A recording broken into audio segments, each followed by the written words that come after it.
Welcome back. We'd like to take a moment, thank Drew Kyle and Kyle Office Solutions for their support of Crimson Tide Kickoff. Unfortunately, because of the rain this morning, we're not able to enjoy the set that they've provided for us all season. But look, it has been great and served Gary, myself, and our guests well all season long. So remember to call Kyle Office Solutions for all your business and office needs. Well, John, our first guest this morning knows all about the Auburn Tigers and also knows a little something about quarterbacking a team to a perfect season. Auburn radio color analyst Stan White is with us. Stan, good morning. How are you? Morning, guys. How you doing? Doing well. I want to start off. Gary mentioned you quarterback Auburn in 1993, a team that went 11-0. Talk about what it's like for the players during a run like that, a run like this season, because the more you win, the more pressure there is. Well, I think you really don't appreciate it or realize what you're going through. Maybe as time goes on, you appreciate it a little bit more because we were, much like this year's team, we were not predicted to be very good my senior year, and we had a coaching change, and we were just kind of under the radar a little bit. Of course, this team now is not under the radar at all, but they started out that way at the beginning of the year. So, it's one of those that you just this year's team is much like when we were playing in '93. They don't let things get to them very much. They seem to kind of take that approach of whatever happens is going to happen. We're going to find a way to get it done, and it's been fun to watch this team mature through the year, and much like when I was playing, and you build those special relationships with the guys with the team because the adversities you go through earlier, as sophomores and juniors like this team has, it makes you appreciate it that much more. Well, Stan, speaking of not flying under the radar, Cam Newton, because of his exploits on the field, has garnered Heisman Trophy attention, obviously, and also his name has been in the headlines because of a lot of accusations have been beaten to death, so we're not going to talk about that. Still, though, he's a young man. He knows what's going on off the field, yet he seems to have handled all that remarkably well. And when he gets between the lines, let's just be honest, he's focused on winning and is just an amazing player. I mean, even though we knew he was a great athlete coming in, there's no way anybody could predict that he would have made this kind of impact in one season of college football. Yeah. He had a little bit of an odd road getting there. He started out in Florida, and obviously people know what happened there. He leaves and he goes to Blinn Junior College, wins a national championship there. And I don't even think the Auburn coaching staff knew what kind of special player he was going to be because you really, you don't go through any contact in spring training. You see the ability, you see physically what he looks like, and you say, man, this guy's got a chance to be something special. But, you kind of on that orange jersey, and you don't get hit a lot, and you don't have to make the moves down the field like he's done this year. And so it's been really fun to watch him, and he's an overall. What I like about him is he just doesn't seem to get fazed by anything, and he's a great athlete, but more so he's a great leader for this team, and the team, it's hard to hide everything and shield them from what he's gone through over the last 3 weeks. But you know what? I think it's made he and the team a lot stronger, and they kind of have a chip on their shoulders that it's kind of us against everyone, and his teammates are playing that much harder for him. So it's just been fun to watch Cam Newton play. Staying on defense, Nick Fairley's been a dominant force, accounting for 18 tackles for a loss. Talk about him, the disruptions that he can cause for opposing quarterbacks. I tell you what, I was on a radio show last week, and they were talking about how, is he a dirty player? I said, you know what, I'll take 11 guys like Nick Fairley, and I'll win most of my games. That guy, he plays aggressive.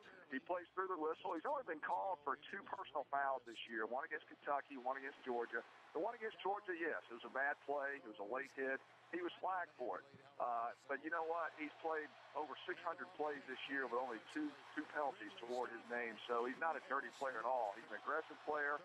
And hey, guys, they got to block him too now. Quarterbacks, he's not back there to deliver flowers. He's back there to deliver bruises. And that's just the nature of the game. These guys are trained to knock the quarterback on the ground and do it time and time again. And you want to do it legally, obviously, but he's a fun player to watch. And I tell you what, I'll take 11 more guys like him, and I win most of my games. I hear you, Stan. Obviously, Alabama's going to have to deal with Fairley. They won't have to deal with Goggins and Blanc in the first half.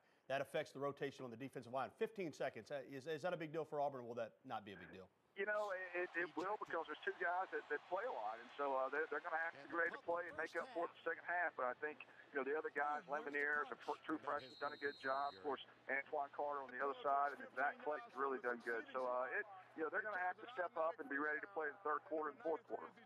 All right, Stan White of the Auburn broadcast team, as well as former Auburn quarterback. Stan, thanks for joining us this morning, man. My pleasure, guys. Take care.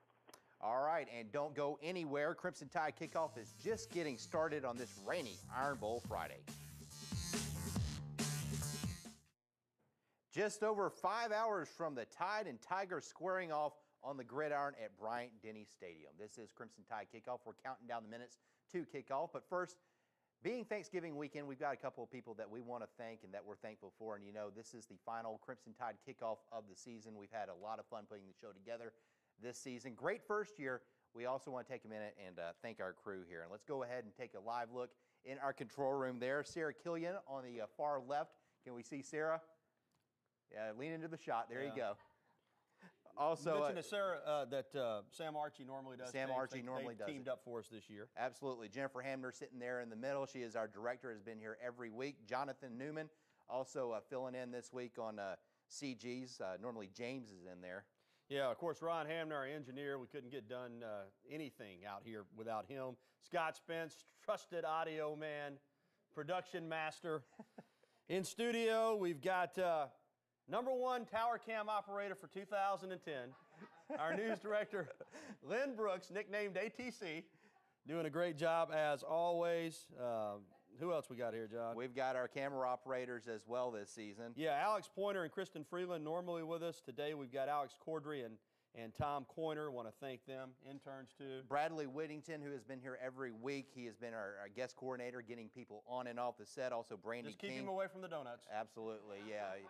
You know, Bradley, I'll tell a little story here. You know, Bradley, he likes to sleep late, so we're all here about, 6, 7. Bradley comes in about 10 till 8 every week. So Brandy King done a great job King's for done us. a great job for us. Also want to thank our guest coordinator, Steve Sykes, who's done a remarkable job this year lining up spectacular guests. Also our sales manager, Angie Hughes, and our general manager, Roy Clem, who has given us all the support we needed to do this show this year. Yeah, Roy Clem makes it all happen here at WVUA. And, of course, Richard Scott, well, of course, we give him props every week, so right. we'll go ahead and stick him in one more time. All right, absolutely. And coming up in the second half hour today, it is he has faced an incredible tragedy. Former Alabama player Sharan Stacy has relied on his faith and his belief in God.